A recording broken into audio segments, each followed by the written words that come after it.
Have you been to the store lately and seen the cost of meat? I have an idea on what to do with all those wheatberries we're constantly storing. Most of us store them either in the big gallons, 5-6 gallon buckets, or we store them in number 10 cans. But once you open them up, you have to do something with them. So I convert them into mason jars. It's easier for me to open them and use them whenever I need. Now this is a pretty neat trick to extend, say 1 pound a hamburger, and I'm going to use my jarred up hamburger to take 1 pound hamburger and to make it into, 1 pound, I'm going to make it into 2. And I'm going to do it with these little critters here, which are wheatberries. A lot of people ask me, Deb, what am I supposed to do with all this wheat? I don't even know. Well, of course we're going to use it to grind it up and make bread. But there's other things you can do with wheatberries, and that's why wheat is so important. So to extend this 1 pound of hamburger into 2 pounds of hamburger, I'm going to take 1 cup of wheatberries, just take them, put them into your crock pot. Nothing, no magic here, folks, just 1 cup of wheatberries to 3 cups of water.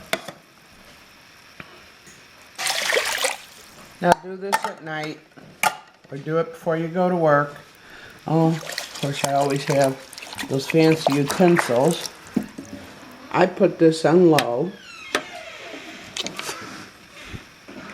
And this is going to make 1 pint, and I'm going to put it together with this. And I'm going to extend this to double. Nobody is going to be able to taste this. What I'm going to make is some homemade tacos with this. I might make enchiladas. I might put it into my lasagna. The point is, nobody will know you are using wheatberries. And you save half of the amount of money when it comes down to it for your meat. We like casseroles, tacos, lasagna, spaghetti, chili, and this is perfect for that. And just to let you know, 10 pounds of wheat will go in 3 half-gallon containers. Now this is the difference between the wheatberries. This is when they are hard, and this is what you get in the jar. And then this is when they cook. Now let's see, I'll try to switch that up a little. See how that mushes? And that's what we're going to use. I'll try to let that get. It's very soft to taste. We're going to mix that with the hamburger and nobody's going to know the difference. Now this is what it looks like after about 3 hours, 3-4 hours on low.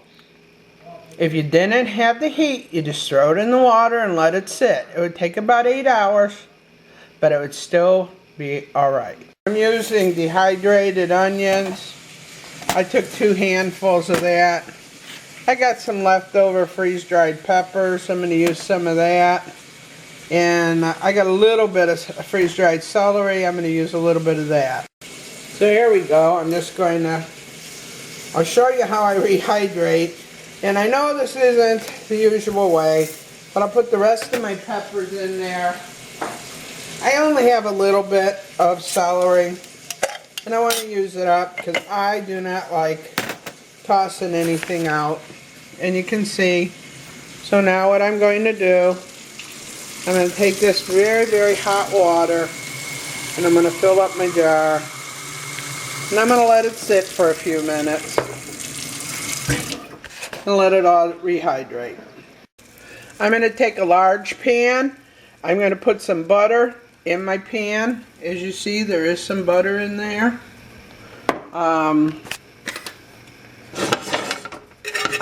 Because what I want to do is I want to brown up my celery and my onions. Alright, I'm going to put a little bit more butter in it.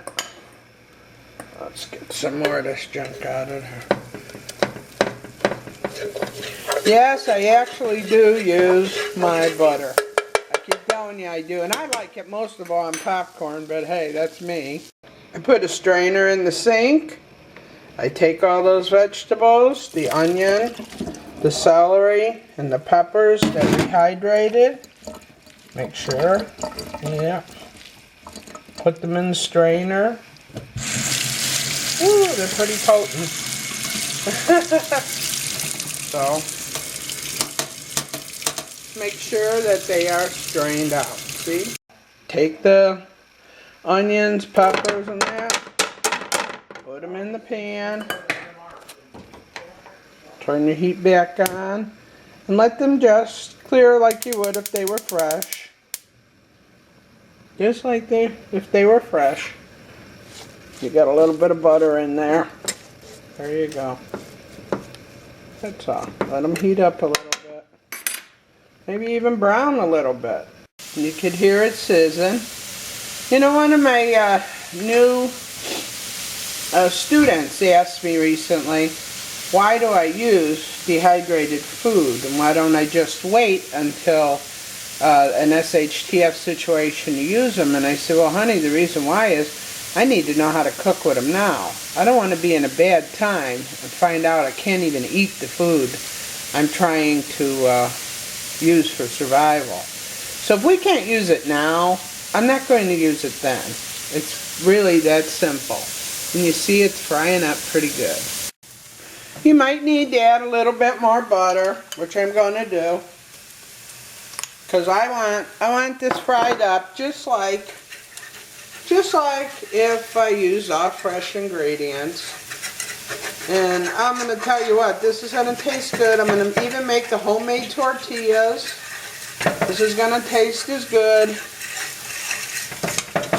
No, it's going to taste a whole lot better, isn't it? Yes, it's all homemade. So, and I'll show you again how nice it's browning up. And the beef we're going to use today is my ground beef that there's very little moisture in it because we did it dry. If you remember, most of us, Sage 255, and I'm still learning, we all decided to try that. And so far, it's been very, very good. Let's open up, oops, my dry hamburger. And I'll tell you what, smells wonderful.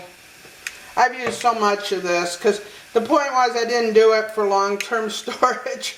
I tell you I do, but the point is all my foods that I make for long-term storage, I also use. So it isn't like, you know, we're going to be on the other side of the badness and then I'm going to have to learn how to cook with this stuff. I know how to cook with this stuff right now. And that's what I want to teach you, that it's right there. Learn to cook with it right now, not when you're in a bad situation. We're going to have some fabulous enchiladas here. Okay, now that's the beef that I put in there. That's the beef. And I scooped out a pint of the Wheatberries. You see? These are nice and soft. And then what I'm going to do is I'm going to throw those in there too. This is going to extend my meat. And I'm telling you, I mean, you go ahead and tell people you're doing it, but nobody's going to know it's in there. I'm going to put about a half a pint of water in there. Put it in there, leave it alone. You'll see all the mixes I'm going to put in there now. I'm going to put in a heaping teaspoon of beef bouillon. I'm going to put in about, let's say, 1/4 of a teaspoon of black pepper. Just about 1/4 of a teaspoon. I'm going to put in maybe 1/2 a teaspoon, whoops, the salt. It's good enough. 1/2 a teaspoon of salt. Okay, I want some garlic powder in here. So I'm going to do about 1/2 a teaspoon of garlic powder. I don't really need to do measuring cups or measuring spoons because I do this all the time. but I'm letting you know what you can do here. As far as pepper, you can do, I'm doing some freeze-dried jalapenos. I'm going to put equivalent, maybe, let's just get some out of there. We'll have them a little spicy today. Equivalent to 1 jalapeno pepper. For us, that's spicy. Now, maybe it's not to other people. Alright, cumin, I'm going to put maybe 2/3 of a cup of cumin. Cumin is really good flavor. I learned that off of Linda from Sage 255. She's got me converted to cumin. It's just going to take a little bit longer. And for chili powder, I'm going to do maybe 2 heaping teaspoons of the chili powder. Now, you can also, I have some ancho chili powder. I'm thinking I'm going to use a little bit of that. See how that works? That just gives it like a, ancho chili is just a smoky flavor, but that's pretty good. I'm trying to look over my recipe, and what I'm going to do is just stir this all down in there. You see how that's working? Let that all cook up. Oh, does it smell good? The flavor of this is out of this world, and this is just wonderful. I mean, you make your own. You know what's in it. I know what's in this. There's no bad guys in this. There's no bad stuff in this. Now you see the liquid here? We're going to let this all render down. That's all going to disappear. That's how you know when it's ready. When all that's disappeared. You just let it, all that fluid go out. Just let it render down. When it's done, your meat is done. Now in a true SHTF situation, this is good enough to eat right now. This will fill you up. I've already taken 2 cups out of there. I made 2 cups of taco meat into 4 cups of taco meat, as you saw. This is what I have left. I can make a nice big bowl of Wheatberries, and what I would do is heat this up. I would put butter, salt, and pepper on it. That's what I do right now. But in an SHTF situation, just eat the berries.